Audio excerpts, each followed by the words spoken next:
Hello students, welcome back to our foundation. आज हम लोग क्लास 9th का साउंड चैप्टर का पार्ट 7 करेंगे, जिसमें हम लोग एको एंड रिवर्बरेशन के बारे में पढ़ेंगे। देखिए, एको का सिंपल मतलब होता है कि आपका आवाज़ आप ही को सुनाई देना। आप लोगों ने देखा होगा कि जब भी आप किसी बड़े से हॉल में होते हैं या फिर बड़े से रूम में होते हैं एंड आप कुछ आवाज़ लगाते हैं तो आपको आप ही का आवाज़ सुनाई देता है। इसी को एको कहा जाता है। ये एक बड़ा सा रूम है, आप यहाँ पे खड़े हैं एंड आपने कुछ आवाज़ लगाया, आपने हेलो बोला, तो ये हेलो आवाज़ जो है आपको वापस से सुनाई देगा। आपने बोला हेलो, उसके उस वक्त आपको सुनाई दिया एंड कुछ देर बाद वो साउंड हेलो आपको फिर से सुनाई देगा। इसी को एको कहा जाता है। सिंपल भाषा में इतना समझिए कि आपको आप ही का आवाज़ सुनाई देना, इसी को एको कहा जाता है। देखिए, जब आप इस रूम में हैं एंड यहाँ से आपने हेलो बोला तो ये हेलो साउंड इस तरह से आगे जाता है एंड ये जो वाल होता है रूम का या हॉल का, इससे टकराता है एंड ये वापस आपके पास आता है एंड ये साउंड आपको वापस से सुनाई देता है। इसी को एको कहा जाता है। ये जो वापस से आपको आवाज़ सुनाई दिया, इसी को एको कहा जाता है। तो एको के बारे में आप लोग दो बातें अभी देखें। पहला तो इसको इको नहीं एको कहा जाता है एंड दूसरा एको का मतलब होता है आपको आपका ही आवाज़ सुनाई देना।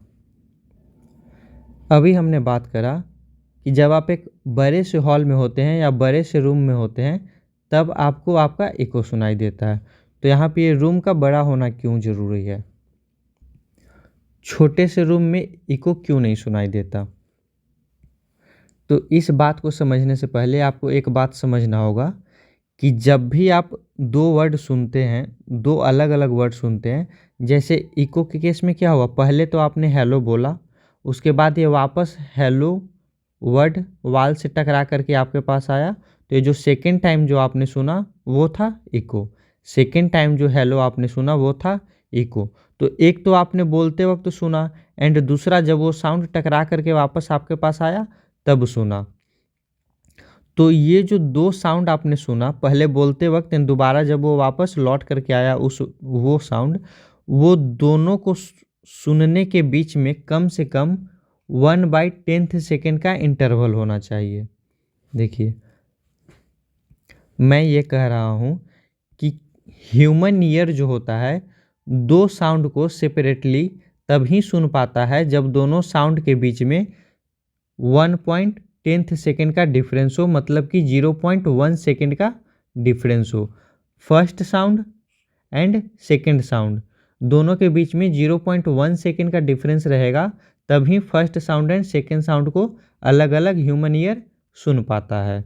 अगर पहले किसी ने हेलो बोला, कुछ देर बाद किसी ने हाय बोला, तो अगर ये आवाज़ प्रोड्यूस जो हुआ एंड ये आवाज़ जो प्रोड्यूस हुआ, दोनों के बीच में 0.1 सेकेंड या इससे ज़्यादा का टाइम इंटरवल रहेगा, तो आप दोनों साउंड को अच्छे से क्लियरली सुन पाएंगे। बट अगर ये हेलो एंड हाय दोनों एक साथ प्रोड्यूस हुआ, एक साथ मतलब कि दोनों के बीच में टाइम इंटरवल 0.1 सेकेंड से कम है, तब आप इस आवाज़ को दोनों साउंड को सेपरेटली नहीं सुन पाइएगा। तो इसलिए हम लोग को इको सुनने के लिए रूम बड़ा होना ज़रूरी है, क्योंकि अगर रूम छोटा होगा तो आप बोलिएगा तो साउंड आपके पास 0.1 सेकेंड से कम टाइम में चला आएगा, और जब साउंड आपके पास 0.1 सेकेंड से कम टाइम में चला आएगा तो आप सेकेंड साउंड को क्लियरली नहीं सुन पाइएगा। जो आपका इको प्रोड्यूस हुआ उसको आप क्लियरली नहीं सुन पाइएगा, क्योंकि दो साउंड को सेपरेटली सुनने के लिए 0.1 सेकेंड का डिफरेंस होना ज़रूरी है, या फिर इससे ज़्यादा भी डिफरेंस हो सकता है, लेकिन इससे कम डिफरेंस होगा तो आप दोनों साउंड को क्लियरली नहीं सुन पाइएगा। इसीलिए ये रूम का होना बड़ा ज़रूरी होता है। अगर ये रूम छोटा हुआ तो जो आप बोलिएगा यहाँ पे वो साउंड तुरंत आपके पास रिफ्लेक्ट होकर के चला आएगा 0.1 सेकेंड से भी कम टाइम में। बट अगर ये रूम काफ़ी बड़ा हुआ तो यहाँ से आवाज़ वाल से टकरा करके आपके पास आने में 0.1 सेकेंड से ज़्यादा टाइम लगेगा, तब आप अपना इको सुन पाइएगा। इसीलिए यहाँ पे हम लोगों ने कहा था कि जब आप एक बड़े रूम में होते हैं या हॉल में होते हैं और फिर आप आवाज़ देते हैं तो आपका आवाज़ आप ही को सुनाई देता है, उसी को एको कहा जाता है। अब हम लोग देखेंगे कि हमने बड़ा रूम एंड छोटा रूम का बात किया, पर वो जो बड़ा रूम या छोटा रूम हम लोग बात कर रहे हैं तो मिनिमम कितना बड़ा होना चाहिए रूम कि हम लोग एको को सुन पाएँ। तो मिनिमम रूम का साइज निकालने के लिए आपको ये बात फिर से देखना होगा जो मैंने अभी आपको बताया कि दो साउंड को सेपरेटली सुनने के लिए टाइम इंटरवल 0.1 सेकेंड का होना चाहिए। अच्छा, इस फिगर को अच्छे से देखिए। ये आदमी यहाँ से बोला तो आवाज़ निकल करके इधर आई, वाल पे आई, वाल से टकरा करके वापस इसको सुनाई दी, इसी को एको कहा जाता है। ये मान लीजिए कि यहाँ से हेलो बोला था, ये आवाज़ इधर आई, यहाँ पे टकराई एंड फिर ये वापस आई एंड यहाँ पे इसको वापस ये हेलो सुनाई दिया। ये हेलो इको है। ये देखिए, मैं इसको बार बार इको बोल देता हूँ बट ये एक्चुअली एको होता है। एक्चुअली हमारे टीचर ने भी इसको इको ही पढ़ाया था, इसीलिए मैं भी इको इको बोल दे रहा हूँ बार बार, बट ये एको होता है। तो देखिए, ये हेलो एंड ये हेलो, अच्छे से देखिए, ये जो हेलो इसने जो बोला एंड ये इसने जो वापस अपना एको सुना हेलो, ये दोनों के बीच में 0.1 सेकेंड का टाइम इंटरवल होना चाहिए, तभी ये आदमी एको अपना सुन पाएगा। इसका मतलब ये हुआ कि ये जो हेलो बोला तो ये हेलो यहाँ से निकल करके यहाँ आया, वापस टकरा करके यहाँ गया एंड ये इतना देर में 0.1 सेकेंड का टाइम लिया। तो इसका मतलब 0.1 सेकेंड में ये साउंड कितना डिस्टेंस ट्रेवल किया। हम लोगों को यही डिस्टेंस निकालना है ना कि मिनिमम कितना रूम का साइज होना चाहिए। ये जो रूम है इसका मिनिमम कितना साइज होना चाहिए ताकि हम लोग एको को सुन पाएँ। तो हम लोगों को ये डिस्टेंस निकालना है। तो हम लोगों ने देखा कि साउंड 0.1 सेकेंड में यहाँ से यहाँ आएगा एंड वापस यहाँ चला आएगा। एंड हम लोगों को साउंड का स्पीड पता है, 20 डिग्री सेल्सियस पे साउंड का स्पीड लगभग 344 मीटर पर सेकेंड होता है। तो साउंड को ट्रेवल करने में 0.1 सेकेंड का टाइम लगा, ये टाइम हो गया एंड स्पीड है 344 मीटर पर सेकेंड। तो हम लोग ये डिस्टेंस कैलकुलेट कर सकते हैं। डिस्टेंस का फॉर्मूला होता है स्पीड इनटू टाइम। स्पीड है 344, टाइम है 0.1, मतलब ये हो गया 34.4 मीटर। तो ये 34.4 मीटर क्या हुआ, साउंड यहाँ से यहाँ आया एंड फिर वापस यहाँ पे आया। इतना ट्रेवल करने में इसको 0.1 सेकेंड का टाइम लगा था एंड 0.1 सेकेंड में 34.4 मीटर का डिस्टेंस ट्रेवल किया। तो ये देखिए, यहाँ से यहाँ का डिस्टेंस मतलब ये यहाँ से यहाँ आया एंड फिर यहाँ से आया यहाँ आया, तो इतना देर में 34.4 मीटर का डिस्टेंस ट्रेवल किया। तो ये इतना डिस्टेंस जो है इसका हाफ हो जाएगा, तो 34.4/2 ये हो जाएगा 17.2 मीटर। मतलब ये जो डिस्टेंस है ये 17.2, तो ये डिस्टेंस कम से कम 17.2 मीटर होना चाहिए, तब इसको अपना एको सुनाई देगा। अच्छे से बात को समझिए, हमने कुछ नहीं करा, बस हमने देखा साउंड का स्पीड हम लोगों को पता है 344 मीटर पर सेकेंड होता है एंड हम लोगों को ये पता है कि अपना एको सुनाई देने के लिए 0.1 सेकेंड का टाइम इंटरवल कम से कम होना चाहिए। तो इसके बेसिस पे हमने ये डिस्टेंस निकाल दिया कि साउंड 0.1 सेकेंड में कितना ट्रेवल किया। तो हम लोगों को पता चला कि साउंड पहले यहाँ से यहाँ आया एंड वापस यहाँ गया, इतना डिस्टेंस ट्रेवल किया 0.1 सेकेंड में। तो ये डिस्टेंस आया था 0.1 सेकेंड में, स्पीड इनटू टाइम किए थे तो 34.4 मीटर। तो ये डिस्टेंस डबल है ना, साउंड पहले गया फिर वापस आया, तो ये सिंगल डिस्टेंस कितना हो गया 17.2 मीटर हो गया। तो ये मिनिमम डिस्टेंस हो गया। कब, जब साउंड का स्पीड 344 मीटर पर सेकंड हो तो। बट आप लोगों को पता है कि साउंड का स्पीड चेंज होता है, मीडियम अगर अलग रहता है तो। अगर यहाँ पे वाटर रहता तो इस साउंड का स्पीड हो जाता 1500 मीटर पर सेकेंड। इस केस में क्या होगा, अगर साउंड का स्पीड 1500 मीटर पर सेकेंड हो एंड इको सुनाई देने के लिए 0.1 सेकेंड का इंटरवल होना ज़रूरी है, तो 1500 के स्पीड से 0.1 सेकेंड में ट्रेवल कर लेगा। स्पीड इनटू टाइम, स्पीड हो गया 1500 एंड टाइम इंटरवल है 0.1 मतलब 150 मीटर। तो इस केस में अगर यहाँ पे वाटर होता, अगर यहाँ पे मान लीजिए कि एयर नहीं होता, ये पूरा ये जो मीडियम है ये वाटर रहता, तो यहाँ पे 150 मीटर का डिस्टेंस ट्रेवल करना पड़ता साउंड को। मतलब साउंड जाता एंड आता, इतना देर में ये 150 मीटर डिस्टेंस कवर किया होता। तो एक डिस्टेंस यहाँ से यहाँ तक हो जाता 75 मीटर। तो अगर आप वाटर में अपना एको सुनना चाहते हैं तो वहाँ पे कम से कम आपका एंड ये जो रिफ्लेक्टिंग जो सरफेस है, जो हार्ड सरफेस है, दोनों के बीच में 75 सेंटीमीटर का डिस्टेंस होना चाहिए। एयर में हमने निकाला नॉर्मली 17.2 मीटर।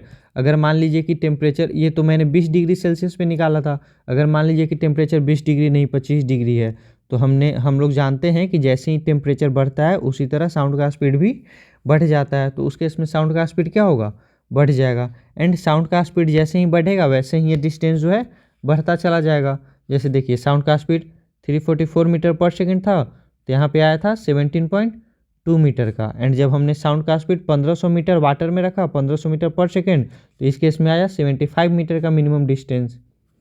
तो ये डिस्टेंस साउंड के स्पीड के अकॉर्डिंग चेंज होता है। तो 2-3 बात आप लोग समझ लीजिए। पहला, इसको एको पढ़ा जाता है। दूसरा, ये क्यों होता है, एको क्यों सुनाई देता है, ये रिफ्लेक्शन ऑफ साउंड के वजह से सुनाई देता है। साउंड जाता है, हार्ड सरफेस पे टकराता है एंड वापस आता है, इसी की वजह से एको हम लोगों को सुनाई देता है। थर्ड है कि दो साउंड को हम लोग सेपरेटली तभी सुन सकते हैं जब दोनों साउंड के बीच में 1/10 सेकेंड का टाइम इंटरवल हो। नेक्स्ट पॉइंट है कि एयर में एको सुनने के लिए मिनिमम डिस्टेंस ये आदमी का एंड ये रिफ्लेक्टिंग सरफेस के बीच का 17.2 मीटर होना चाहिए। अब देखिए यहाँ पे एक क्वेश्चन है, a man claps his hand near a mountain. एक आदमी है जो माउंटेन पे गया हुआ है, ये सपोज कीजिए कि ये माउंटेन है, ये वाल नहीं है।